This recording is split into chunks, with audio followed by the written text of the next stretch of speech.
ကျွန်တော်တို့မြန်မာဘုရင်တွေနဲ့ပတ်သက်ပြီးတော့ပေါ့နော်ဒါအခုလေးတင်နည်းနည်းစကားရှည်တင်လေးဖြစ်လာတာအဲ့ဒါလေးဝေမျှချင်ပါတယ်နားထောင်ပေးကြည့်ပါနော်သူကဘာပြောနေတယ်လဲဆိုလို့ရှိရင်ဒါကျွန်တော်တို့မြန်မာဘုရင်တွေကနော်စောက်ထင်ကြီးစရာတယောက်မှမရှိဘူးတဲ့နော်အနော်ယထာကျန်စစ်သားကအစားတဲ့လေးစားစရာတကွက်မှမရှိဘူးတဲ့တေချာမြန်မာဘုရင်တွေအကြောင်းကိုကြည့်ကြည့်ပါတဲ့အထင်ကြီးလေးစားဖို့ကောင်းတဲ့နေရာမရှိပါဘူးတဲ့သူကညာတိုင်းလို့ဗုဒ္ဓဘာသာအကြောင်းလိုက်လွှင့်နေတဲ့ကောင်လေးဖြစ်ပါတယ်ပြီးတော့သူ့ရဲ့အကောင့်ထဲမှာဆိုနေဒီဗုဒ္ဓဘာသာအကြောင်းတွေကိုပဲတင်တာပါအဲ့ကြတော့ကဲကောင်းပြီဒါဆိုရင်အဲ့ဒီဗုဒ္ဓဘာသာသူအခုချိန်မှာကိုးကွယ်နေရတာကဘယ်သူကြောင့်ကိုးကွယ်နေရတာလဲမြတ်စွာဘုရားဟောခဲ့တဲ့တရားတွေမှန်တယ်မြတ်စွာဘုရားပြိဋိနိဗ္ဗာန်ပြုသွားတာကြာပါပြီဘုရားတရားတန်ခါဆိုတာရှိပါတယ်နော်ဘုရားတရားတန်ခါဆိုတာရှိပါတယ်အဲ့ကြတော့ဒီဗုဒ္ဓံဓမ္မံတန်ခါကျွန်တော်တို့တန်ခါတွေကိုဘာကြောင့်ရှင်းဖို့ရတာလဲနော်ဗုဒ္ဓံဒါမြတ်စွာဘုရားဓမ္မံဒါတရားတော်တွေကိုတန်ခါဒီတန်ခါဆိုတဲ့တန်ခါအစုအဝေးကြီးကနော်မြတ်စွာဘုရားရဲ့တရားတော်တွေကိုထိမ့်သိမ်းစောင့်ချောက်ပြီးတော့ကျွန်တော်တို့ကိုပြန်လည်မျှဝေပေးလို့ကျွန်တော်တို့ကဒီဗုဒ္ဓသာသနာကိုကိုးကွယ်ခွင့်ရလို့ကျွန်တော်တို့တွေကဒီတန်ခါဆိုတဲ့တန်ခါတော်တွေကိုဝီနည်းညီသည်ဖြစ်စေမညီသည်ဖြစ်စေရှင်ခိုးထိုက်ပါတယ်တန်ခါအစုဝေးထဲမှာတန်ခါဆိုတဲ့အစုဝေးထဲကိုရောက်သွားရင်ကျွန်တော်တို့ကရှင်ခိုးထိုက်တယ်နော်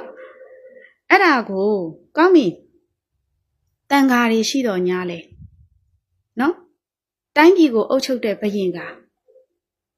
ဗုဒ္ဓဘာသာဟုတ်မနေဘူးဆိုရင်အဲ့တန်ခါတွေလည်းမရှိနိုင်ပါဘူး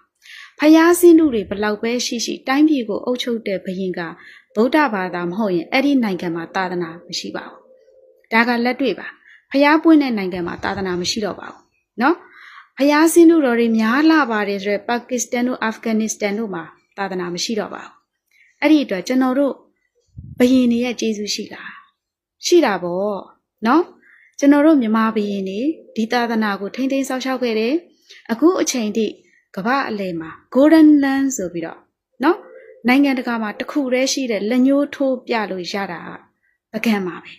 အဲ့ဒီပကံမှာရှိတဲ့ဖျားစီတွေဘယ်သူတည်ထားတာလဲမြန်မာဘုရင်တွေတည်ထားတာပါ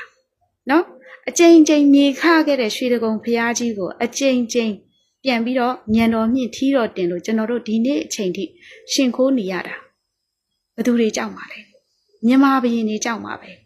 ရှင်စောပုကဘလို့ပဲဖျားကိုပြန်ပြီးတော့ညံတော်မြင့်ပြီးတော့နော်ဖျားငုတ်တို့ကိုညံတော်မြင့်ပြီးတော့ပြန်ပူဇော်ပါတယ်ပြောအဲ့ဒီရှင်စောပုဘုရင်မကြီးတည်ထားခဲ့တဲ့ရွှေတကုံဆိုတာကငလင်လှုပ်လို့မြေခခဲ့ပါပြီမြန်မာမင်းဆက်ပြန်ပြီးတော့ထီးတော်တင်ညံတော်မြင့်လို့ကျွန်တော်တို့ကဒီနေ့ဒီအချိန်ထိရွှေတကုံဖျားကြီးကိုရှင်ခိုးနေရခြင်းဖြစ်ပါတယ်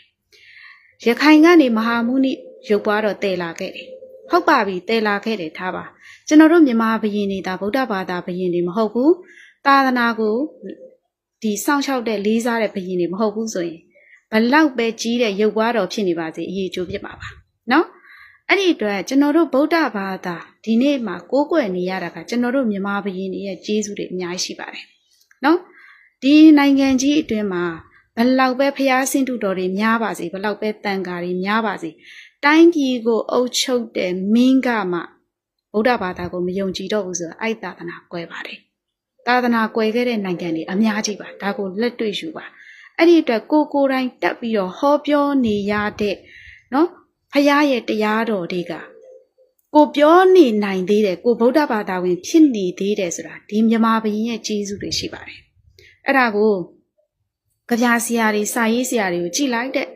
ဗိုလ်ချုပ်အောင်ဆန်းကောင်းချောင်းပဲပြောတယ်တဲ့ဘယ်သူမှမင်းတုံးမင်းကောင်းချောင်းမပြောဘူးတဲ့ကဲနော်အဲ့ကလေးကိုကတဲ့ဘာမှမကောင်းခဲ့တဲ့ဘယင်မလို့တဲ့မင်းတုံးမင်းကြီးကနော်ပိရိကတ်တိုက်တွေကိုအတိုင်းအနေနဲ့ကိုပို့ထားခဲ့တဲ့ပိရိကတ်တိုက်တွေအများကြီးပါနော်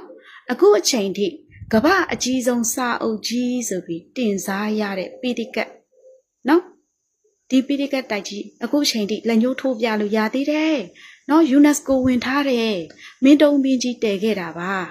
နော်ဗိုလ်ချုပ်အောင်ဆန်းတည်ခဲ့တာမဟုတ်ပါဘူးနော်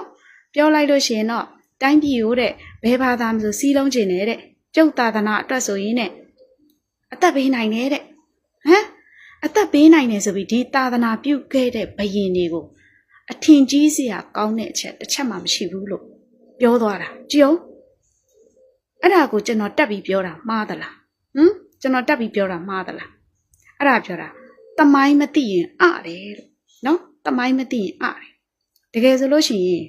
ကိုကဗုဒ္ဓဘာသာဝင်ဒီချိန်မှာဖြစ်နေသေးရင်မြန်မာဘုရင်တွေရဲ့ဂျေဇုရှိပါတယ်ဘယ်နေရာကိုကြည့်ကြည့်ရှေးဟောင်းအမွေနှစ်နေနဲ့ဖျားသွားဖို့လို့ရတာကဒီမြန်မာဘုရင်တွေရဲ့ဂျေဇုမကင်းပါဘူးရခိုင်နဲ့မွန်နဲ့ဘလောက်ပဲဗုဒ္ဓဘာသာဖြစ်ခဲ့တယ်ပြောပါစေမြန်မာဘုရင်ကသာဘာသာကြားတယောက်ဖြစ်နေခဲ့မယ်ဆိုရင်ရခိုင်ပြည်ကိုသိမ်းမယ်မွန်ပြည်ကိုသိမ်းမယ်ရခိုင်ပြည်မှာသာသနာကွယ်ပြီးမွန်ပြည်မှာသာသနာကွယ်ပြီးမြန်မာဘုရင်တွေကြောင့်သာဒီသာသနာကအခုချိန်ထိကိုးကွယ်ရနေသေးတာပါနော်အဲ့ဒါကြီးကိုမြန်မာဘုရင်တွေဆိုတာအထင်ကြီးစရာတယောက်မှမရှိဘူးတဲ့နော်တော်တော်လေးပြောထပ်ပါတယ်နော်တော်တော်လေးပြောထပ်ပါတယ်ဒီဘိုးဘေးတွေကြောင့်နော်မြန်မာနိုင်ငံကြီးကအခုဆိုလို့ရှိရင်အရန်စင်းရတဲ့နိုင်ငံဖြစ်နေတာတောင်မှပြစရာအမွေနှစ်တွေကနော်သူများနဲ့ရင်းပေါင်းတန်းနိုင်လေသေးတာဒီမြန်မာဘုရင်တွေလှုပ်ခဲ့တဲ့အမွေနှစ်တွေပဲရှိတာပါနော်အင်္ဂလိပ်တွေဝင်သွားပြီးကလေးကအင်္ဂလိပ်တွေထွက်သွားပြီးကလေးကမြန်မာနိုင်ငံကြီးကပြည်တွင်းစစ်နဲ့နလန်မထူပါဘူးနောက်ထပ်အသစ်ပြုတ်လုံနိုင်တယ်အသစ်တဲနိုင်တယ်ဆိုတော့အမွေနှစ်တွေကမရှိသလောက်ရှားပါတယ်ကျွန်တော်တို့အခုချိန်ထိနော်အရာရာကိုပြပြီးတော့ဒါကြီးကတော့ပကံနော်ဒါကတော့မန္တလေးပါဖယားဒါကတော့ဘသူဘဲမိဖယားတည်ခဲ့တဲ့ဖယားဒါကတော့ဘဲဘရင်တည်ခဲ့တဲ့ဖယားနဲ့ကျွန်တော်တို့အခုချိန်ထိနော်ရိုးရအမွေနှစ်နဲ့ပတ်သက်ရင်မျက်နှာမငယ်ရတာနောက်ဆုံးကျွန်တော်တို့ရဲ့စာပေအခရာကအစနော်ကဘာမှာအလှဆုံး top 10စီးရင်ဝင်တဲ့အချိန်အထိတောင်လှပအောင်ထွင်နိုင်ခဲ့တာကျွန်တော်တို့မြန်မာဘုရင်တွေထွင်ခဲ့တာနော်ကျွန်တော်တို့ရဲ့မြန်မာဝတ်စုံတွေကျွန်တော်တို့ရဲ့ရိုးရာအမွေနှစ်တွေဘယ် miss ပွဲမှာပဲတက်ပြိုင်အသစ်တီထွင်ထားတဲ့အရာတစ်ခုမှမပါဘူးကျွန်တော်တို့မြန်မာဘုရင်တွေတီထွင်ခဲ့တဲ့ရှေးဒီဇိုင်းတွေကိုပဲကျွန်တော်တို့ဒါတွေကိုချပြပြီးဂုံတင်နေခဲ့ရတာဘရော့မဆိုနော်ရိုးရာဝစ်စုံနဲ့ပတ်သက်ရင်ရိုးရာအမွေနှစ်နဲ့ပတ်သက်ရင်မြန်မာကဘာမှာဘတော့မှမျက်နှာမကင်ရခဲ့ရတာကျွန်တော်တို့ဒီဘရင်တွေရဲ့ဂျေဇုတွေကြောင့်အဲ့ဒါကိုများပြော့ထွက်လိုက်တာနော်ဒီဘရင်တွေနာမည်တွေပါရွတ်ပြီးတော့ပြောတာနော်သမိုင်းတွေပြန်ပြီးသွားချီလိုက်တဲ့အဲ့ဒီအနော်ယထာကျန်စစ်သားမင်းတုံးမင်းအကုန်လုံးနဲ့အထင်ကြီးစရာကောင်းတဲ့အချက်တစ်ချက်မှမရှိဘူးတဲ့ကဲပြောတာကြည့်အောင်အဲ့ဒါသူကိုယ်တိုင်ဗုဒ္ဓဘာသာနော်သူကိုယ်တိုင်ဗုဒ္ဓဘာသာအဲ့ဒါကြောင့်မလို့ကျွန်တော်ပြမစော်ကားပါနဲ့ဗိုလ်ချုပ်အောင်ဆန်းကိုလေးစားတယ်တဲ့ကျန်တဲ့ဘယ်သူကမှမလေးစားနိုင်ဘူးတဲ့ဘယ်ဘရင်မှမကောင်းဘူးတဲ့ဘရင်တွေမကောင်းဘူးဆိုရင်နော်အဲ့ဗုဒ္ဓဘာသာကိုလည်းမကိုးကွယ်ပါနဲ့လို့အဲ့ဗုဒ္ဓဘာသာအဲ့ဘရင်တွေနော်အဲ့ဘရင်တွေကြောင့်အခုချိန်ထိကိုးကွယ်နေရတာပါလို့အဲ့လောက်ပဲပြောချင်ပါတယ်နော်တော်တော်လေးလဲမျိုးချစ်စိတ်ဇာတိမှန်စိတ်မရှိလိုက်တာနော်တမိုင်းမသိတော့တယ်တဲ့နော်မျိုးချစ်စိတ်တဲ့လုံးဝမရှိတဲ့သူတွေ